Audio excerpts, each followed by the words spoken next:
Salut à tous les amis. Alors, il y a beaucoup de... Regardez-moi ces vieux magazines. Canard PC. Ah, ça date de quand ça? Juillet 2010. Ça ne nous rajeunit pas. Voilà ça. Regardez-moi ça. Voilà. Ça. Beaux-Arts hors série. Un siècle de bande dessinée américaine. Ça, c'était sorti quand? Je sais pas la date là-dessus, là. Bon, en tout cas, ça date. Ça va pas vous intéresser. Technicart spécial. Là, ça date de 2011, hein, une dizaine d'années. Michael Mann, série TV. Génie TV. 30 ans de série culte. Ah, quelles sont ces séries? Enfin, beaucoup de trucs intéressants. Ah, on peut peut-être encore le. Technicart. Je sais pas s'il existe encore ce magazine. Hein, je crois, je sais plus. D'ailleurs, c'était qui le faisait ce magazine d'ailleurs? Rédacteur en chef, maquette, technique, nanana. Je regarde s'il n'y a pas des rédacteurs que je connaîtrais là-dedans. Éric Judor. Non, il n'y a pas de d'illustration. Ah bah ça date. On va le mettre de côté. Regardez ce que j'ai trouvé. Pif Gadget. Alors ça, c'est pas la dernière version. Hein. Ça, c'est un magazine qui a été ressorti en 2004. Depuis, il est toujours en kiosque, le magazine. D'ailleurs, j'en reparlerai très prochainement sur la chaîne YouTube. On testera le dernier numéro que je viens de recevoir, le numéro 4. Parce que j'ai pas encore acheté les 3 autres, en fait. Passer des museaux, vous voyez. Qu'est-ce que il était déjà ressorti à l'époque. Et c'était qui l'avait sorti, d'ailleurs? Ouais, c'était assez classique à l'époque. Pif édition. Ah ouais, ISN donc 2004. Il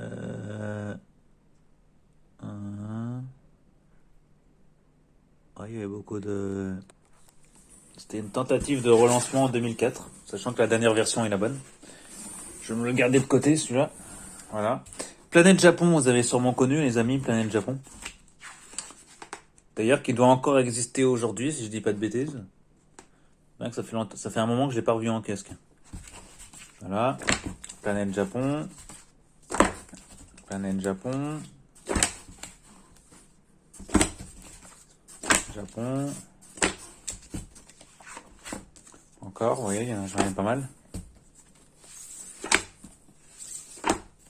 Les dossiers du manga. Ah là là là là là là. 2003. Pourquoi j'ai acheté ça, moi? Parce qu'il y avait un DVD dedans, c'est pour ça. En fait, le magazine n'était pas très intéressant. Hein. C'était plus le DVD, mais encore. C'était déjà un peu mal foutu. Il était reproché d'après Animeland qui copiait les articles, apparemment. Donc, qui copiait les articles ou je sais plus quoi. J'ai entendu dire chez Animeland qui repiquait les dossiers d'Animeland. Bon. D'ailleurs, c'était édité par qui? Si je vous dis pas de bêtises. Ah non, c'était pas. Non. C'était peut-être pas ce magazine qui recopiait les trucs d'Animeland, mais bon. Parce que là, c'est. Ah bah non, là, c'est l'édition du Tournon pourtant. Donc non, c'est peut-être pas eux qui copiaient. Édition du Tournon, c'est ceux qui font série TV magazine aujourd'hui. Non, donc c'était... Voilà. Ensuite, Japan Vibes. Encore un autre truc. Je sais même pas si ça doit exister. Ça. Voilà. Les dossiers du manga. Japanink. Non, Japanink. Ouais, super comme titre. Studio Ghibli. C'est une dizaine d'années. Les Arocs spécial Tarantino. Climax. Vous avez dû en voir ça en casque aussi, Climax. Planète Japon, le numéro 1. Voilà, numéro 1 de Planète Japon, Naruto. Ça date, hein. C'était sorti en 2005. 15 ans que je traîne ce magazine. Voilà, Planète Japon. On passe aux jeux vidéo avec Nintendo Magazine officiel. Voilà, Nintendo numéro 22. Voilà, janvier 2019. À l'époque, c'était la Wii. Voilà.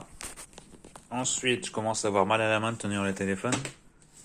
Parce que je filme avec le téléphone et pas avec la caméra. Nintendo Magazine officiel, encore. Nintendo Magazine officiel, Sonic. Voilà, Nintendo 69. Là, c'était Futur qui éditait. Hein. C'est eux qui a planté toute la presse jeux vidéo, d'ailleurs. C'est grâce à eux qu'on peut leur remercier, Groupe Futur. Hein. C'est eux qui ont planté toute l'industrie des magazines de jeux vidéo. Voilà, on passe. Nintendo officiel. Ça, c'est The Edge. C'était un magazine anglais, je dis pas de bêtises. Heroes Magazine, vous avez sûrement connu ça. Heroes, le magazine officiel. Hein, on avait le droit à la version française, nous. Tout comme ça, c'était édité aux États-Unis, en Angleterre, dans les pays anglo-saxons par Titan Magazine, je dis pas de bêtises. Ceux qui font Star Trek Magazine officiel, notamment. Et là, on trouvait la version française du magazine. D'accord, c'était édité par qui, ça? Je regarde. Hein, Patrice Giraud, directeur de la publication. Patrice Giraud, le spécialiste français de Star Wars. S'il nous regarde, hein, on le salue. Studio Superman. Rétroactif. Ah, je m'en souviens de ce magazine. Rétroactif numéro 1 qui a jamais marché, parce que je crois qu'il y a eu un seul numéro. Qui était peut-être pas assez cher, d'ailleurs. Rétroactif, le magazine a voyagé dans le temps. Ouais. En même temps, la pagination n'était... comment dire, la maquette n'était pas terrible. Donc je comprends pourquoi il n'a pas marché, ce magazine. Film hors série, ça existe encore. Hein, c'est toujours édition du Tournon. Japan Inc. D'ailleurs, c'est qui éditait ce magazine? Neko Édition. Ah oui, ça me dit quelque chose, ça. Rui Pascal qu'on retrouvait dedans. Salutations, Rui Pascal, qui avait lancé d'autres magazines. Spécialiste Japanimation. Oui, il y a eu quand même quelques numéros. Hein. Voilà. Ça, mes chers amis, c'est du Star Trek. Ah ouais, bah c'est un fanzine, c'est pas un magazine. Trek-Order. C'était le fanzine de la coordination Star Trek France. À l'époque où il y avait encore des fanzines. Voilà. Ça coûtait voilà, regardez-moi ça. C'est collector, ça. Manga, DVD. Voilà. On avait Corsica Trek. Corsica, le fanzine officiel de la Corse. Voilà. Corsica Trek.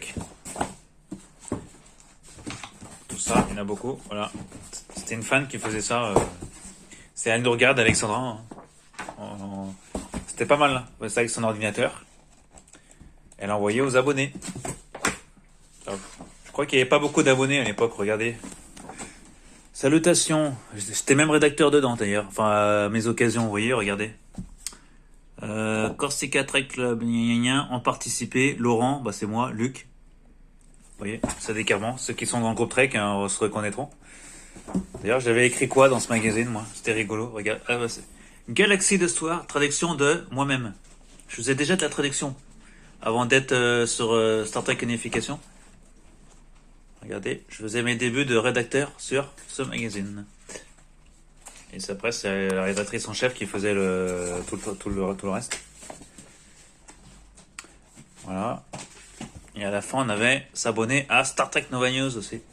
Qui était de Rennes d'ailleurs, Star Trek Nova News. C'est né à Rennes. Voilà. Autre Corsica Trek. On va faire une vidéo spéciale Corsica Trek, c'est continu. Voilà, on en avait encore d'autres. J'y reviendrai prochainement, je ferai une vidéo peut-être ce sujet. C'est moi que je me collais des articles sur Star Trek ou sur des séries, ouais, je sais. Ça intéresse. Ah bah tiens, Star Trek Nova News justement. Star Trek Nova News, qui était un peu plus péchu comme magazine. Vous voyez, très pro, plus complet. Voilà, donc c'était fanzine ce qu'on connaît Star Trek. Voilà, donc les sites internet de l'époque et tout. Moi, je ferai une vidéo à ce sujet très prochainement. 10e planète, vous avez sûrement connu. Voilà. Télé Junior, Star Trek 2. Ça, j'ai dû trouver ça dans une braderie. Hein, parce qu'en 82, j'avais 4 ans, donc 5 ans. Alors ça, j'ai trouvé ça dans une braderie. Ici, on a encore le Star Trek Nova News, la dernière version. C'est vrai, ça date de 2000. Voilà, vous voyez. Rédacteur et novelliste, bah moi-même, Laurent, moi-même. Ceux qui sont dans le groupe Trek se reconnaîtront et vous êtes nombreux. Vous voyez, c'était très pro hein, comme magazine. Voilà, j'étais abonné et rédacteur en même temps. Vous pouvez participer. Start. Film. Technicart. Jack is back, 24 heures chrono. Qu'est-ce que j'ai encore comme magazine au fond là? Anime Project, je sais pas pourquoi j'ai acheté ça. J'ai acheté cette merde, mais bon. Non, j'école. Regardez-moi ça, ouais. Il y en a qui font pas d'efforts pour faire de la maquette. Hein. On dirait qu'ils ont pas eu Studio Live. Ouais, ça c'est des magazines, vous connaissez. Hein. Empire, alors ça c'est la version anglaise évidemment. Regardez, ils sont forts. Hein. J'ai jamais lu ce magazine en fait, j'ai acheté. Mais... Regardez-moi ça. Empire avec sa couverture flamboyante, ça existe encore en kiosque ça. Vous avez sûrement connu Culture Pop numéro 1. Oui, Culture Pop. C'est qui c'est édité? Je me demande si c'est pas les équipes de Anime Manga Press, ouais, je me doutais bien. Tibor Clairdouet, enfin c'est ceux qui font Animeland aujourd'hui. Enfin hier plutôt. Ils avaient essayé de tenter un truc avec Culture Pop. Mon page d'instant a été plus ou moins soigné. Putain, il y avait David Mourier à l'époque. Regarde-moi. Attends, c'est pas possible. Attends. J'en ai marre qu'au moment je mets Kinder Bueno. David Mourier. Ah, donc c'était pendant les années No Life alors. Octobre 2011, ouais. David Mourier. Ouais, bon, je reviendrai prochainement ce magazine, mais c'est rigolo. Culture Pop numéro 2. Je crois qu'il n'a pas fait beaucoup de numéros ce magazine. Il y avait beaucoup de pubs aussi. Culture Pop. Avec beaucoup de monde. C'est quoi pas de ça, le rédacteur d'Animeland dedans. Et enfin Planète Japon.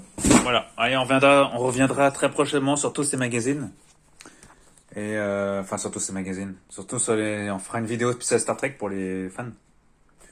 Ouais les amis, allez, je vous retrouve très prochainement pour d'autres vidéos. Sur les magazines notamment.